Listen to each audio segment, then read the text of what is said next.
আসসালামু আলাইকুম। আমার আরেকটি ভিডিওতে আপনাদেরকে স্বাগত। আমি আজকে কীভাবে ডাল দিয়ে খুব মজা করে পাট শাক রান্না করতে হয় তা দেখাবো। আমি কিছু পাট শাক কেটে ধুয়ে পরিষ্কার করে নিয়েছি। কিছু মসুর ডাল ধুয়ে নিয়েছি। এর মধ্যে 1 চিমটি আদা এবং 1 চা চামচ পরিমাণ রসুন বাটা দিয়ে নিয়েছি। আদা রসুন দেওয়ার পরে এর মধ্যে আমি স্বাদ অনুযায়ী লবণ দিয়ে নিব, 1 চা চামচের কম। এরপর 1/2 চা চামচ হলুদ গুঁড়া, 1/2 চা চামচ ধনিয়া গুঁড়া এবং 1/2 চা চামচ মরিচ গুঁড়া দিয়ে দিব। দেওয়ার পরে আমি কিছু পেঁয়াজ কুচি দিয়ে দিব।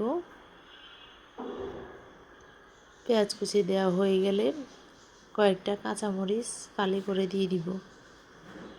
ফালি দিয়ে দেওয়ার পরে আমি পরিমাণ মতো পানি দিয়ে দিব। পানি দেওয়ার পরে আমি এটা চুলে উঠিয়ে দিব রান্নার জন্য। চুলে উঠিয়ে দেওয়ার পরে বলক আসলে এরপর ডালগুলো আস্তে করে সিদ্ধ করে নিব। অনেকটা সিদ্ধ হয়ে গেলে প্রায় তখন একটা ঘুটনির সাহায্যে ভালোভাবে ডালগুলো ঘুটে নিব। এই দেখুন আমি যেভাবে ঘুরতেছি একইভাবে আপনারাও ঘুটে নেবেন। ঘুটে নেওয়া হয়ে গেলে এরপর আর কিছুক্ষণ পরে এর মধ্যে কেটে ধুয়ে পরিষ্কার করে রাখা পাট শাক যেগুলো আছে ওগুলো দিয়ে দিব। দেওয়ার পরে খুব সহজে এগুলো ডালের সাথে মিশে যাবে।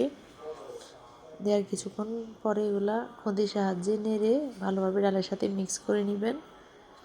দেখুন আমি যেভাবে মিক্স করতেছি ঠিক একইভাবে আপনারাও ডালের সাথে মিক্স করে নেবেন। পাট শাকগুলো মিক্স করে নেওয়া হয়ে গেলে এরপর আগুনটা মিডিয়াম আঁচে রেখে আরও কিছুক্ষণ সময় পর্যন্ত এগুলো রান্না করতে হবে। দেখুন আমার যখন শাকটা এই পর্যায়ে আসছে তখন আমার পাট শাকটা অনেকটাই সিদ্ধ হয়ে গেছে।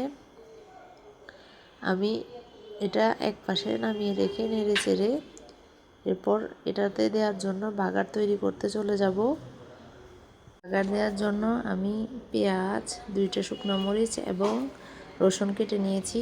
চুলাতে একটা কড়াই বসিয়ে দিয়েছি।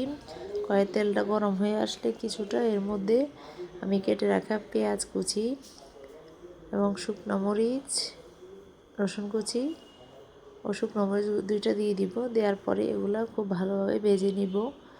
যতক্ষণ পর্যন্ত ভাজতে হবে ততক্ষণ পর্যন্ত না এগুলো ব্রাউন কালার হয়ে যায়, পেঁয়াজগুলো সোনালি আকার ধারণ করে ততক্ষণ পর্যন্ত এগুলো একটানা অনবরত নেড়ে চেড়ে ভাজা ভাজা করে নিতে হবে।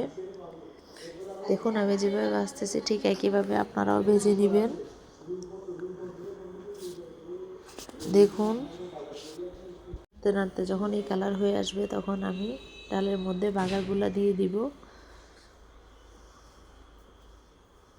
দেখুন আমার রান্না প্রায় শেষ, আমার বাগার দেওয়া কমপ্লিট। আমি এখন এগুলো নেড়ে চেড়ে ডালের সাথে মিক্স করে নিব। এটা খেতে যা টেস্ট হয়েছে আপনারা বানিয়ে না খেলে বুঝবেন না। আমার ভিডিও ভালো লাগলে like, comment, share and subscribe করতে ভুলবেন না। আল্লাহ হাফেজ। আসসালামু আলাইকুম।